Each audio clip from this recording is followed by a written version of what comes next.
Hello everyone, welcome back to our channel Nilosha Diaries. ఇవాల్టి cooking video అనమాట ఈరోజు video. So ఆ recipe వచ్చేసి మనము ఆనియన్స్తో చేసుకునేది, రెగ్యులర్గా చేసుకునే పకోడీలు ఇలాంటివి కాకుండా కొంచెం డిఫరెంట్గా ఇలాగా మనము పడ్డు అంటాం కదా, సారీ ఇట్ సైడ్ పడ్డు అంటారు. గుంత పొంగనాలు ప్యాన్ ఉంటుంది కదా, గుంత పొంగడాలు అంటారు, గుంత పునుగులు అంటారు కొంతమంది. సో ఆ ప్యాన్లో వేసి చేసుకునేదన్నమాట ఈ రెసిపీ. ఇది ఇన్స్టెంట్గా తొందరగా ఒక్క 10 నిమిషాల్లో అయిపోయే స్నాక్ అన్నమాట. ఇంకా చెప్పాలి అంటే ఇంకా చాలా తక్కువ టైమే పడుతుంది. యాక్చువల్లీ ఇది హెల్దీ అని కూడా చెప్పొచ్చు, ఎందుకంటే ఈ కాలంలో వచ్చే గ్రీన్ పీస్ చలికాలంలో వస్తూ ఉంటాయి కదా, మనకి వింటర్లో ఒరిజినల్ గ్రీన్ పీస్ వస్తూ ఉంటాయి. ఇయర్ మొత్తం కూడా మనకి కలర్ వేసినవి అమ్ముతూ ఉంటారు. సో ఓన్లీ వింటర్స్లో మనకు గ్రీన్ పీస్ ఉంటాయి కదా, సో అవి చాలా మంచిది కూడా కదా, పచ్చి బఠానీ అంటాము హెల్త్కి. సో దాంతో చేసుకుంటాము కదా, అందుకని కూడా ఇంకా బాగుంటుంది అనమాట, టేస్ట్ అది ఎన్హాన్స్ చేస్తుంది. సో ఇక్కడ నేను ఏం చేశానంటే ఒక 4 నుంచి 5 వరకు ఆనియన్స్ తీసుకొని ఇలా సన్నగా చీలికల్లాగా కట్ చేసుకున్నాను అనమాట. అది మన ఇష్టం, ఎన్ని ఆనియన్స్ కావాలంటే అన్నైనా తీసుకోవచ్చు, ఇంట్లో ఉండే ఫ్యామిలీ మెంబర్స్ని బట్టి. ఇదంతా ఒక 3 మెంబర్స్కి సరిపోయేలాగా. సో ఒక మిక్సింగ్ బౌల్ తీసుకొని అందులో మనం కట్ చేసుకున్న ఆనియన్స్ వేసేసి, అలాగే 2 పచ్చిమిరపకాయలు సన్నగా తరిగి పెట్టుకున్న పచ్చిమిరపకాయలు అవి కూడా వేసేసిన తర్వాత కొద్దిగా ఒక 1/2 టీ స్పూన్ కన్నా కూడా ఇంకా కొంచెం తక్కువే అల్లం వెల్లుల్లి పేస్ట్ వేస్తున్నాను. అల్లం వెల్లుల్లి పేస్ట్ వేసేసిన తర్వాత అందులో కొద్దిగా కారము, పచ్చికారమైనా కూరకారమైనా ఏదైనా వేసుకోవచ్చు. అయితే పచ్చిమిర్చి కూడా వేసాం కాబట్టి కారం కొంచెం జాగ్రత్తగా చూసి వేసుకోవాలన్నమాట. కారం ఎక్కువైపోతే మళ్ళీ ఘాటుగా ఉంటాయి. అలాగే అల్లము వెల్లుల్లి పేస్ట్ కూడా వేసాం కదా, సో ఘాటు ఎక్కువ లేకుండా కారం అలా జాగ్రత్తగా వేసుకున్న తర్వాత రుచికి సరిపోను ఉప్పు ఒక 1.5 టీ స్పూన్ వరకు పడుతుంది అప్రాక్సిమేట్గా. అలాగా ఉప్పు కూడా వేసేసుకున్న తర్వాత ఇందులోకి పచ్చి బఠానీలు ఉంటాయి కదా, అవి మనము ఒలిచి పెట్టుకున్నవి ఒక 1/2 కప్ అన్నమాట. అవి కూడా వేసిన తర్వాత కొత్తిమీర, సన్నగా తరిగి పెట్టుకున్న కొత్తిమీర ఫ్లేవర్ ఇష్టపడే వాళ్ళు అయితే కొత్తిమీర వేసుకోవచ్చు. మా ఇంట్లో కొత్తిమీర అందరు బాగా తింటారు, అందుకని కొంచెం కొత్తిమీర ఎక్కువే వేస్తున్నాను. ఇది కూడా ఒక 1/2 కప్పు వరకు వేసుకోవచ్చు కొత్తిమీర. అలాగే చిటికెడు గరం మసాలా అది కూడా వేసిన తర్వాత ఇప్పుడు ఇందులోకి 1/2 కప్పు శనగపిండి గ్యాస్ ఫామ్ అవుతుంది, ఇష్టం లేదనుకుంటే గోధుమ పిండి అన్నా కూడా వేసుకోవచ్చు. అలాగే ఒక 1/2 కప్పు కార్న్ఫ్లోర్ బదులు మనము బియ్యం పిండినన్నా వేసుకోవచ్చు. యాక్చువల్లీ అయితే శనగపిండి కార్న్ఫ్లోర్తో బాగుంటుందన్నమాట. ఒకవేళ కార్న్ఫ్లోర్ అవైలబుల్గా లేకపోయినా లేదా శనగపిండి తినడం ఇష్టపడకపోయినా అప్పుడు గోధుమ పిండి అట్లా వేసుకోవచ్చు, లేదంటే బియ్యం పిండినన్నా వేసుకోవచ్చు కార్న్ఫ్లోర్ బదులు.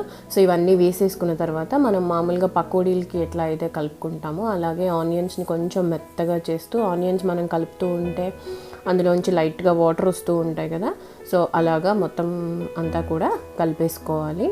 కిందది పైది బాగా పొడిపిండి అనేది లేకుండా ముద్దగా కలిపేసుకుంటే బాగుంటుంది. మనకి ఇదంతా కలవడానికి ఒక 2 నుంచి 3 నిమిషాల వరకు కూడా పడుతుంది. సో ఇట్లా కొంచెం కలిసిన తర్వాత ఇందులోకి ఒక 1/2 కప్పు క్యారెట్ తురుము, చిన్నగా సన్న తురుము చేసుకుంటాం కదా క్యారెట్ని, అలాగా క్యారెట్ తురుము కూడా వేయాలి. ఎందుకు క్యారెట్ తురుము లాస్ట్లో వేస్తున్నానంటే ఈ తురుములో క్యారెట్లో మనకు కొంచెం నీరు వస్తుంది కదా, లాస్ట్లో వేయడం వల్ల మనం ఆల్రెడీ సగం కలిపి పెట్టుకొని ఉంటాం కదా, సో ఈ క్యారెట్ వేసి మనం ఇంకా బాగా కలుపుతూ ఉంటే క్యారెట్లో ఉన్న నీరుతోటి ఆ పిండి ముద్దలాగా అయిపోతుంది అనమాట. సో మనం ఇంకా ఎక్స్ట్రాగా వాటర్ అలాంటిది ఏమీ యాడ్ చేయాల్సిన అవసరం ఉండదు. ఇక్కడ చూస్తే మనకి తెలిసిపోతుంది కదా, ఈ వీడియో క్లిప్లో కనిపిస్తున్నట్లుగా క్యారెట్ వేసి నేను ఇంకా బాగా ఇలా కలుపుతూ ఉన్నాను అనమాట. అప్పుడు క్యారెట్లో ఉన్న నీరు వల్ల ఇది ముద్దగా అయిపోయింది.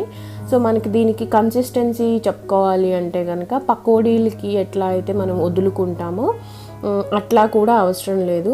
మనము ఒకసారి కలిపేసుకున్న తర్వాత రౌండ్గా చేసి పెట్టుకున్నాం అనుకోండి, అంటే ఒక బాల్ సైజ్ అయ్యేలాగా పిండి ముద్ద కనుక మనకి బాగా వస్తే, బాల్ సైజ్ అయ్యేలాగా వస్తే కరెక్ట్గా వచ్చినట్టే మనకి పిండి.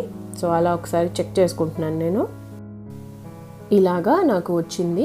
లేదు ఇలా చెక్ చేసుకుంటున్నప్పుడు పిండి బాగా పలచగా అయింది అనుకుంటే కనుక కొద్దిగా శనగపిండి కానీ, గోధుమ పిండి కానీ, లేదా కార్న్ఫ్లోర్ కానీ ఒక స్పూను అట్లా వేసుకొని మళ్ళీ కలుపుకోవచ్చు.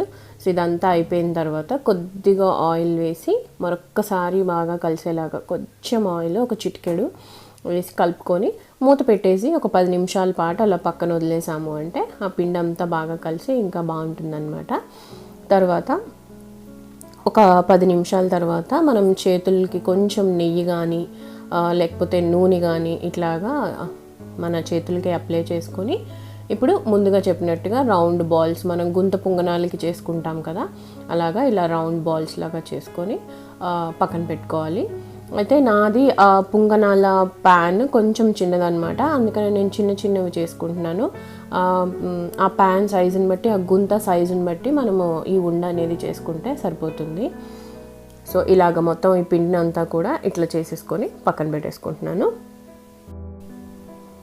ఇలా అయ్యాక ఇప్పుడు ఈ గుంత పొంగనాలు మనం వేసుకునేది ఉంటుంది కదా, పడ్డు ప్యాన్, ఇటు సైడ్ పడ్డు అంటారు. సో అది బాగా అలవాటు అయిపోయిందనమాట. చెప్పాను కదా నా చిన్నది, అందుకని నేను చిన్న బాల్స్ చేసుకున్నాను. ఇప్పుడు దీనిలో కొద్దిగా ప్రతి గుంటలోనూ ఆయిల్ కానీ నెయ్యి కానీ మన ఇష్టం ఏదైనా వేసుకోవచ్చు. అది వేసేసుకొని కొద్దిగా అప్లై చేస్తున్నాను అనమాట, అడుగంటకుండా ఉంటాయి అనేసి. సో ఇక్కడ మళ్ళీ 2 రకాలుగా చేసుకోవచ్చు. పొయ్యి మీద పెట్టి నూనె వేసుకొని అలాగన్నా వేడి చేసుకోవచ్చు దీన్ని, లేకపోతే ముందుగానే ఇలాగ ఆయిల్లో నెయ్యి అప్లై చేసి అన్నా వేడి చేసుకోవచ్చు. ఎలా అయినా చేసుకోవచ్చు, అది మన కంఫర్ట్ని బట్టి. సో నేనైతే ముందుగా ఇలా అప్లై చేసేసి కొద్దిగా నూనె పడుతుంది కదా అని ఇలా చేస్తూ ఉంటాను. అయిపోయాక ఇట్లాగా లో ఫ్లేమ్లో పెట్టుకొని స్టవ్ మీద పెట్టుకున్నామంటే ఒక 5 నిమిషాలకి ఆ నూనె అది వేడెక్కుతుంది కదా, అప్పుడు మనం చేసుకున్న గుంత పునుగులు తీసుకొచ్చి దీనిలో వేసేయచ్చు అనమాట. ఇలాగా ఒక్కొక్క దాన్ని తెచ్చి ఒక్కొక్క గుంటలో పెట్టేసుకుంటే సరిపోతుంది. ఆ గుంట సైజ్ చేసుకుంటే మనకి బాగుంటుంది, లేకపోతే బయటకు వచ్చినాయంటే మళ్ళీ సగం కాలి సగం కాలకుండా ఉంటుంది. అందుకని పర్ఫెక్ట్గా గుంతలోకి పట్టేలాగా చేసుకుంటే సరిపోద్ది అనమాట. కావాలనుకుంటే అవసరం అనిపిస్తే ఇంకా పైన కొంచెం నూనె వేసుకోవచ్చు. నేనైతే వేయను, చాలా తక్కువ ఆయిల్లోనే ఇవి తొందరగానే కాలిపోతాయి అందుకని చెప్పేసి. సో ఇట్లా మొత్తం అన్నీ పెట్టేసుకున్న తర్వాత సిమ్లో పెట్టుకొని, సిమ్లో కానీ లో ఫ్లేమ్లో కానీ పెట్టుకొని పైన మూత పెట్టేసాము అంటే ఒక 2 నిమిషాలకి అవి ఇట్లా గోల్డెన్ బ్రౌన్ కలర్లోకి వస్తాయన్నమాట. ఆ తర్వాత సెకండ్ సైడ్ కూడా టర్న్ చేసుకొని మళ్ళీ మూత పెట్టేసుకుంటే సెకండ్ సైడ్ కూడా జస్ట్ 2 మినిట్స్లో ఫ్రై అయిపోతాయి, ఎక్కువ టైం కూడా పట్టదు. అలాగే ఆ గ్రీన్ పీస్ అవన్నీ కూడా ఉడికిపోతాయి అన్నమాట, డౌట్ పడాల్సిన అవసరం ఏమీ ఉండదు. సో ఇట్లా మూత పెట్టేసి జస్ట్ 2 మినిట్స్ వదిలేస్తే ఫ్రై అయిపోతాయి. సో ఒక్కసారి మధ్యలో చెక్ చేసుకుంటే వెనక ఫ్రై అయిందా లేదా అని, అయితే ఓకే, లేదు ఆయిల్ పడుతుంది అనిపిస్తే ఇంకా కొంచెం ఆయిల్ వేసుకోవచ్చు. నాకైతే ఆయిల్ ఏం పట్టలేదు. సో సెకండ్ సైడ్ కూడా ఫ్రై అయిపోతున్నాయి. ఇంకొక 1 మినిట్లో అయిపోయిన తర్వాత నార్మల్లీ మనం తీసేసుకోవడమే సైడ్కి ఒక ప్లేట్లోకి. అయిపోయింది, కంప్లీట్గా ఫ్రై అయిపోయిన తర్వాత ఇలాగ ఒక స్పూన్ హెల్ప్ తోటి సైడ్కి ఒక ప్లేట్లోకి తీసేసుకుంటున్నాను. మళ్ళీ నెక్స్ట్ బ్యాచ్ వేసుకోవాలి. కొంచెం పెద్దది అయితే తొందరగా అయిపోతుంటుంది. నాది చిన్నది ఒకటేసారి 7 పడతాయి కాబట్టి కొంచెం 3 బ్యాచెస్కి అట్లా అయిందనమాట, 3-4 బ్యాచెస్ పట్టినాయి. సో అట్లా సైడ్కి ప్లేట్లోకి తీసేసుకుంటే అయిపోతుంది. ఇంకా ఫైనలీ దాన్ని టొమాటో కెచప్, టొమాటో సాస్తో కానీ చిల్లీ సాస్తో కానీ సర్వ్ చేసుకుని తింటే చాలా బాగుంటుంది. దీనికి యాక్చువల్లీ ఏం పేరు పెట్టాలో నాకు తెలియలేదు, పేరు మీరే చెప్పండి కామెంట్స్లో నాకు. అండ్ అలాగే ఇది అన్ని సైడ్స్ కూడా ఈవెన్గా ఫ్రై అవుతుంది అనమాట. అలాగే మనకి ఇది ఓపెన్ చేసి చూస్తే లోపల ఉడుకుతుందా లేదా అన్న డౌట్ కూడా అవసరమే ఉండదు. గ్రీన్ పీస్ కూడా ఉడికిపోతాయి అన్నమాట, అంత తక్కువ ఆయిల్ వేసుకున్నా కానీ బాగా ఉడికిపోతాయి. యాక్చువల్లీ హెల్దీ స్నాక్ అని కూడా చెప్పొచ్చు, ఎందుకంటే పెద్దగా ఆయిల్ పీల్చదు.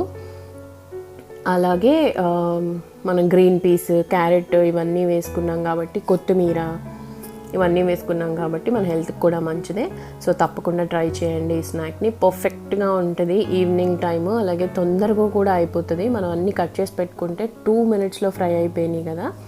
సో పకోడీలైనా తొందరగానే అయిపోతాయి, బట్ అంత టైం తీసుకోదు ఇది. ఇది ఆనియన్ పడ్డు అన్నమాట. సో తప్పకుండా ట్రై చేసి చూడండి మీరు కూడా ఈ స్నాక్ని. నచ్చినట్లయితే నాకు లైక్ చేయండి, కమెంట్ చేయండి, షేర్ చేయండి.